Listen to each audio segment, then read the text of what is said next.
Harry Potter reached the Chamber of Secrets just seconds too late.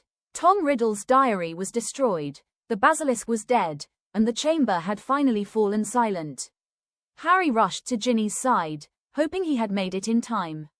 Fawkes cried over her body, but this time, nothing happened. Ginny had already given too much of her life to the diary. Harry had defeated Voldemort's memory, but he had failed to save Ginny Weasley. The news shook Hogwarts. Instead of celebrating the end of the Chamber of Secrets, students watched as Ginny's body was carried from the castle. She became the first student murdered inside Hogwarts in decades, and the school would never feel safe again. The Weasley family was shattered.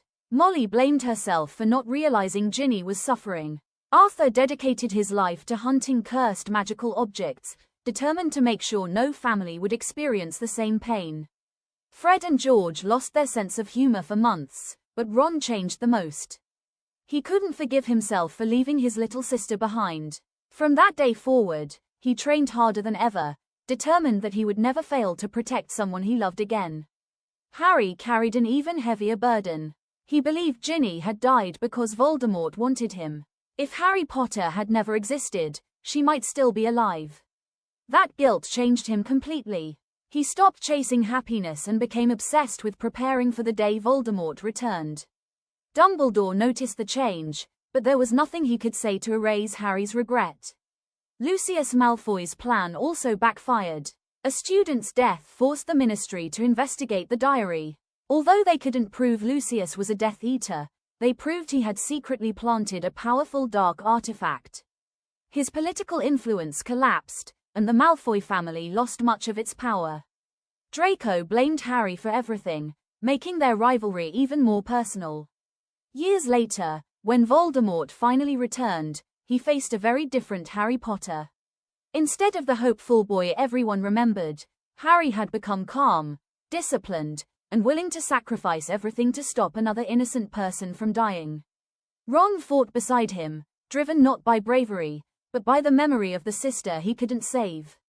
The final battle of Hogwarts was darker than anyone imagined. As Bellatrix Lestrange laughed while casting deadly curses, Molly Weasley stepped forward with tears in her eyes. She didn't scream in rage. She simply looked at Bellatrix and said, "You took my daughter from me." The duel ended the same way. Bellatrix fell, but nothing could heal the wound left by Ginny's death. In the Great Hall, Harry finally confronted Voldemort.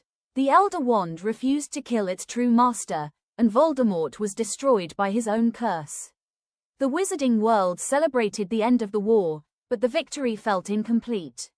Every Christmas at the Burrow, one chair remained empty. Every family gathering reminded the Weasleys of the daughter they had lost before she had the chance to truly live.